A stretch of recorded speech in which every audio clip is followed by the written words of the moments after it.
In a multi-class collaboration, Georgia Southern University embarked on a series of trips to Lyons to better understand the life and the struggles of the migrant seasonal farm worker. Pues yo siento la verdad que aquí en el campo es pesado pasar todo el día trabajando duro con los botes, recogiendo la cebolla para llenarlo en la traila.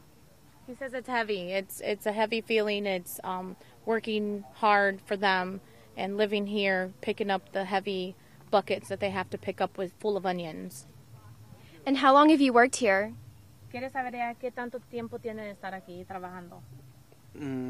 Sí, yo tengo 2 semanas. 2 weeks. He's been here for 2 weeks working. Although these workers are thankful for the opportunity to work, they still face hardships and challenges in some of the poorest of conditions right here in America. Right here in Georgia, these are the people who work to feed us, who work 14-hour days in the grueling Georgia sun. The workers may seem to be all alone. However, there is some relief in the form of Southeast Georgia Communities Project, a nonprofit organization located in the heart of Lyons, Georgia. This group of dedicated public servants is committed to the education and health care of these seasonal farm workers. He says he's constantly moving. Who float in and out of their community seasonally. Our primary goal here is we're the liaison between the non-English speaking population of the Latino community and the English speaking population. We provide medical interpretation, access to health care. We make sure that the people that needs to go to the doctor get referrals to the correct and appropriate health care centers. We're the ones that call the light bill company if their electricity is being turned off. We call the pharmacies if they need medications. We call the police departments if they're in danger. We're the PRECLATEMA is how we are known. Southeast Georgia Communities Project is the liaison between the Latino community and the non-Spanish speaking community. Okay. That's what we're here for, is to help them, to communicate with different assistance that they need, resources that we can provide for them.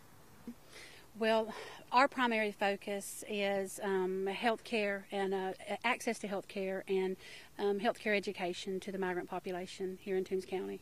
There's a lot that we need to do in maybe working with our community and educating them on how they can be part of the system. I think that we've done a lot of education in a lot of ways and shapes and forms, but I think that we have probably failed in providing them with the tools to understand, where we stand as a community, as an organization, not just as an organization, but as individuals. I think that farm workers, if we're going to specify farm workers, I think that we need to be able to come to them with the problems, with the issues, and allow them some time to help us solve, or maybe come up with ideas that might be able to work in delivering services to them.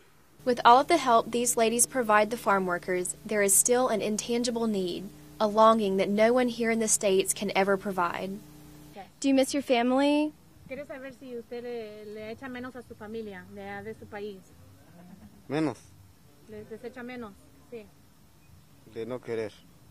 ¿Mande? De no querer, ¿qué? Que si les echa menos, que si usted quisiera ver a su familia más seguido. Ah, sí.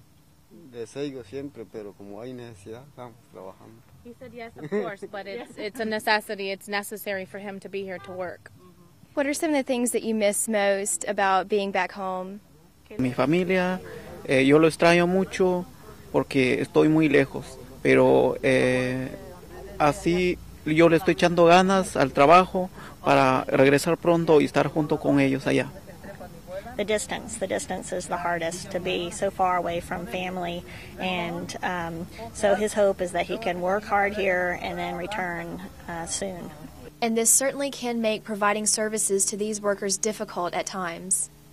There's only so much that we can do, but we are making headway. But aside from the emotions that come from being dislocated from your homeland for long periods of time, the workers face living conditions and work-related issues that most of us could never imagine. But the most remarkable thing is that these workers don't seem to complain. They aren't necessarily unhappy. He said yes, that he feels welcomed and he appreciates being helped and being visited and, being brought like what we did today. So. And this leads to the question, if this is good to them, what were their lives like back home? So in the town where I'm from, there is no jobs and there's no money for jobs. So there's no money to invest in creating more jobs. And so his idea is that he would come here, make some money, and go back and actually be able to invest and create jobs.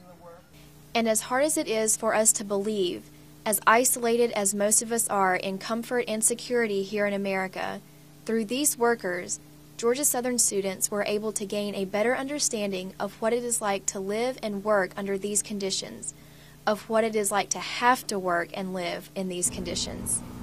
The living situations are pretty poor compared to what we live in and what we're used to. They don't have any running water in their house. They don't have any heating or air conditioning whatsoever. They have fans outside their box, and they live in concrete buildings that are with multiple people, 8 to 10 people living in one building, which is definitely not comfortable. You're not living comfortably at all, and working from 6 to 6 makes everything even worse. And they all have to, share a shower and live 10 deep in one little small space that isn't enough for 10 people. And I think it's crazy that, if they want a washer, they can purchase one, but if they don't purchase one, then they have to wash their clothes in the sink. So I think it's crazy. It's amazing that there are actually like 10 bunk beds in each one of these houses, and it's unreal to think about that many people living in such close quarters. It is worse than what I expected, but they're all very nice, very welcoming, and seemingly happy considering the conditions that they're living in. I really appreciate where I live and where my parents live and the house I'm living at right now in Statesboro. As shocking as the living conditions and the lives of these workers may appear to be to the students who participated in this eye-opening experience, the situations that the migrant seasonal farm workers face are not at all surprising to those who work to better their lives. We've been here since 1995, and we are the only organization of our kind in this southeast area. But everyone can tell you, everyone knows Proyecto Tema, everyone knows Southeast Georgia Communities Project, and they know that we're the ones that they can call. And that is through just our outreach workers and the efforts every day where we get out and we make ourselves visible to the population, just the same as y'all saw today. The only way that people are going to know that we're here is by doing what we did today. Going out and introducing ourselves to them, letting them know there is someone here in the community that stands for them and can speak for them. And that's how we do it. And that's how the community knows who we are. Presently, we have a little over 800 clients registered in our records. But in a year's time, with health fairs that we organize, forums, community events, we can range up from 7,000 to 8,000 people a year. Serving in 10-county area in the southeast. And if there was one thing that these workers would want to express, one thing that they would want us to know, it would be that they are appreciative for what they have. He says he just wants to thank everybody for being here and giving him the support and letting him know that there's people that care.